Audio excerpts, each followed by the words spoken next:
Tamara Mirzada was 13 years old when she moved to Australia as an Afghan refugee. When I was growing up, I wore the hijab in high school, and I faced a lot of discrimination and being called a terrorist when I just came here. It's something the Sydney woman says happens daily within the Muslim community, and it's part of a phenomenon migrant support groups want to stop.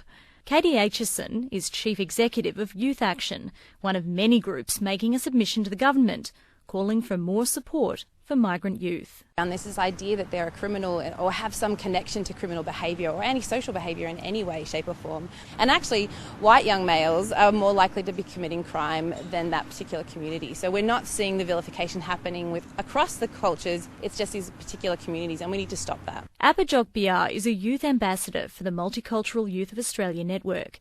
She says many South Sudanese migrants are being unfairly linked to issues like gang violence, and that many in her community are considered guilty until proven innocent. The people they see in the media is just a small percentage of who the South Sudanese people are, and there's so many of us who are achieving such great things, and we are really contributing to Australia as a whole, and they should really consider that, not just profile us because of what one person has done. Multicultural Youth Network of Australia research has found young people in New South Wales who speak languages other than English are less likely to commit crimes than other youths, and that Victorian youths born overseas are less than half as likely to be alleged offenders compared with other young people.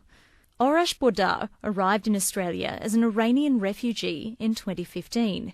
In the years since, he says he's encountered clear prejudice and felt excluded from society. Sometimes even on the train, when they're coming to check your ticket, you're the first person that will be asked. They might not ask everyone. We want to build the country with everyone together to be greater. But when we're facing so many things with the challenges that we have, it makes us a little bit depressed. One recommendation to the government is that migrant youths gain access to support services earlier, starting at 12 years old instead of 15. Advocates such as Ms Aitchison say earlier intervention is crucial. But when you don't have that, young people feel displaced, they feel devalued, and that's not really good because young people will look for identity wherever they can find it. There's no national record of crimes connected to ethnicity, something advocates would like to change. They say they want the statistics on crime for a true picture of the issue.